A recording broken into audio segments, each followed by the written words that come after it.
तरीके की educational videos पाने के लिए चैनल को सब्सक्राइब करें और बेल आइकॉन को प्रेस करें ताकि नई वीडियोस की नोटिफिकेशन आपको मिल सके।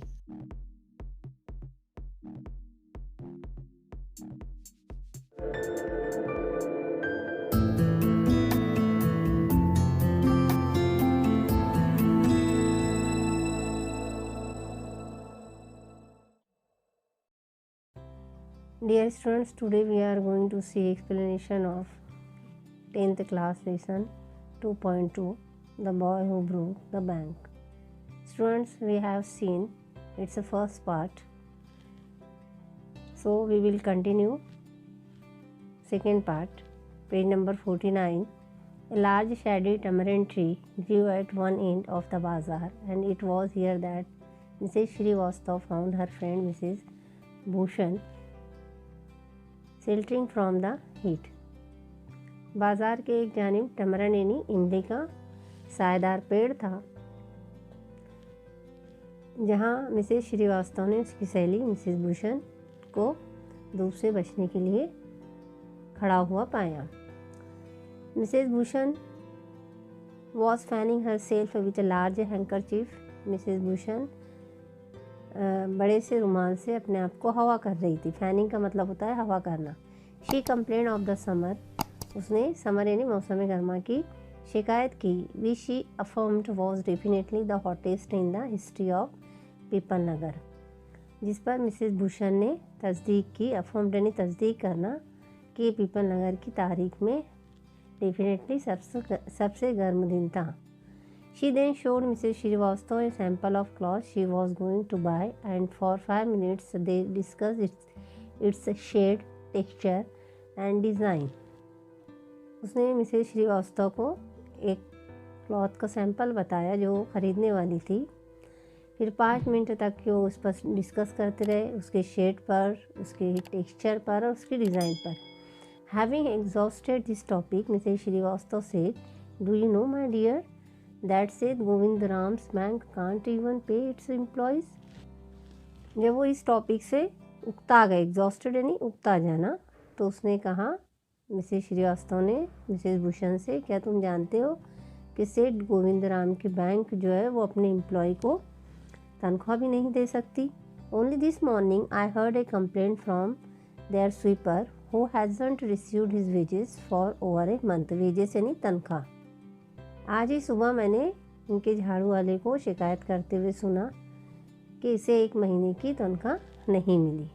Shocking remark Mrs Bhushan, if they can't pay the sweeper they must be in a bad way. Shocking means हैरत या गज़ब। मिसेस भूषण ने जवाब दिया, अगर वो एक झाड़ू वाले को उसकी वेजेस नहीं दे सकते, तनख्वाह नहीं दे सकते, तो वो उनकी हालत बहुत ही बुरी है। None of the others could be getting paid either. किसी को भी तनख्वाह नहीं मिल रही होगी।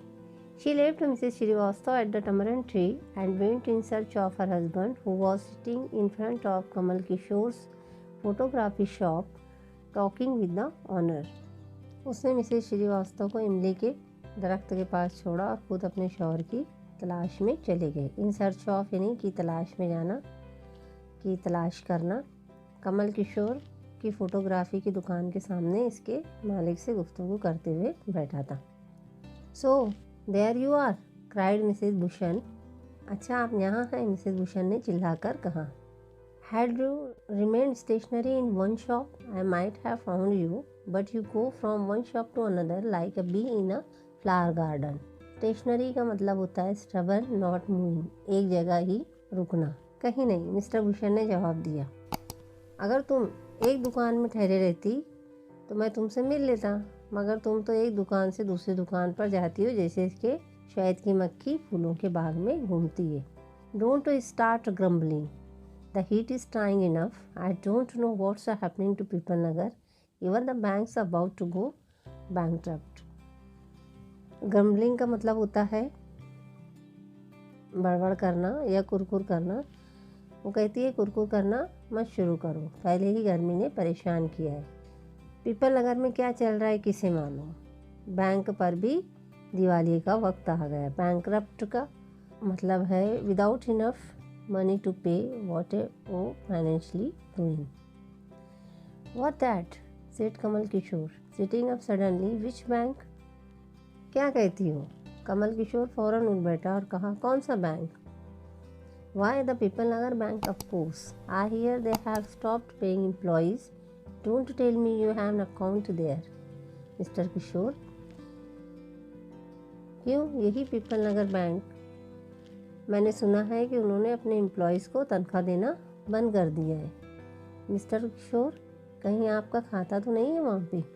No, but my neighbour has, he exclaimed.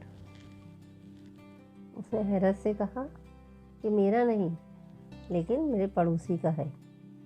And he called out over the low partition to the keeper of the barber shop next door. फिर low partition, दीवार के उधर हजाम की दुकान थी. उसने हजाम की दुकान के मालिक को आवाज़ लगाई. Deepchand, have you heard the latest? Deepchand, तुमने ताज़ा खबर सुनी? The Pipal Nagar bank is about to collapse. You would better get your money out as soon as you can. Pipal Nagar bank बंद होने वाला है. जल्दी से जल्दी तुम अपने पैसे वहाँ से निकाल लो. Deepchand, who was cutting the hair of an elderly gentleman, was so startled that his hand shook and he nicked his customer's right ear. Deepchand एक बुजुर्ग, एल्डरली मीन्स बुजुर्ग जेंटलमैन का बाल काट रहा था. खबर सुनने के बाद वो चौंका. स्टार्टल्ड का मतलब होता है चौंका. और उसके हाथ लरस गए. शुक यानी हिलना. एंड ही निक्ड का मतलब होता है कट स्लाइटली. मामूली सा कट जो है कस्टमर के राइट कान पर लग गया. The customer yelp with pain and distress. Yelp यानी चीखा. जो कस्टमर था उसने दर्द के मारे और परेशानी, डिस्ट्रेस यानी परेशानी के मारे चीखा. Pain because of the cut and distress because of the awful news he had just heard. Cut की वजह से दर्द था उसको, और परेशान क्यों था? क्योंकि उसने जो ऑफुल न्यूज, खौफनाक खबर सुनी थी उसके लिए. With one side of his neck still unshaven. उसके नेक का जो एक साइड था वो अभी भी अनशेवन, छूटा हुआ था, मतलब वहाँ के बाल कट नहीं हुए थे. He spread across the road to the general merchant store where there was a telephone. वो दौड़ता हुआ रास्ते की दूसरी तरफ किराना दुकान में गया जहाँ टेलीफोन था. ही डायल्ड सेठ गोविंद राम्स नंबर. उसने गोविंद राम का नंबर डायल किया. The seth was not at home. सेठ घर पर नहीं था. Where was he then? तब वो कहाँ गया है? द सेठ वॉज हॉलीडेइंग इन कश्मीर. सेठ कश्मीर में छुट्टियां गुजार रहा है. Oh, was that so? अच्छा, ऐसा है. The elderly gentleman did not believe it. Elderly gentleman ने इस पर यकीन नहीं किया. He hurried back to the barber shop. वो जल्दी से बार्बर की शॉप वापस आया. एंड टोल्ड दीपचंद, और दीपचंद से कहा, द बर्ड हैज़ फ्लोन. परिंदा उड़ गया. सेठ Govind Ram has left town.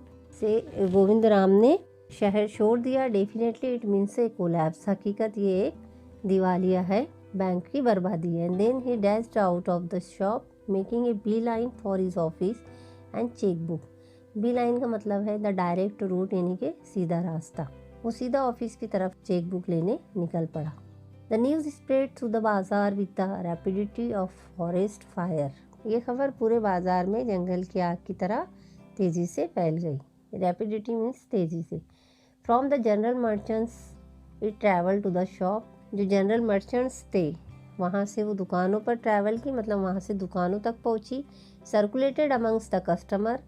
ग्राहकों के दरमियान फैली. And they spread with them in various direction. और इस तरीके से वो बहुत सारी सिमतों में फैल गई. टू द बेटल सेलर, पान बेचने वाला. द टेलर, दर्जी. द फ्री वेंडर,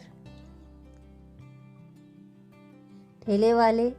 ज्वेलर, सोनार. The beggar sitting on the pavement. और फ़कीर जो पेवेमेंट पर बैठते थे, फुटपाथ पर बैठते थे. Old Ganpat the beggar had a crooked leg. बूढ़ा भिखारी गणपत का पाँव मुड़ा हुआ था. क्रूक्ड यानी मुड़ा हुआ, टेढ़ा, नॉट स्ट्रेट.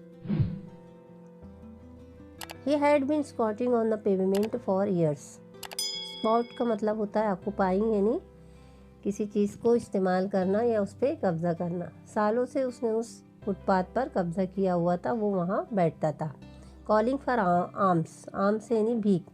और भीख मांगता था। In the evening someone would come with a barrow and take him away. Barrow का मतलब दो पहियों वाली गाड़ी, ए कार्ट, गाड़ी। शाम में कोई आता और उसे दो पहियों वाली गाड़ी पर ले जाता। He had never been known to walk। किसी ने इसे कभी चलते हुए नहीं देखा था। But now, and learning that the bank was about to collapse, Ganpat astonished everyone, leaping to his feet and actually running at top speed in the direction of the bank। लेकिन अब बैंक डूबने की खबर जैसे ही गणपत ने सुना तो उसने लोगों को हैरान कर दिया, क्योंकि वो उछलकर अपने पैर पर खड़ा हो गया और नहायत तेज़ी के साथ वो बैंक की सिमत भागा। It soon became known that he had 1,000 rupees in saving। जल्द ही लोगों को मालूम हो गया कि इसने 1,000 रुपये बैंक में सेविंग किए थे।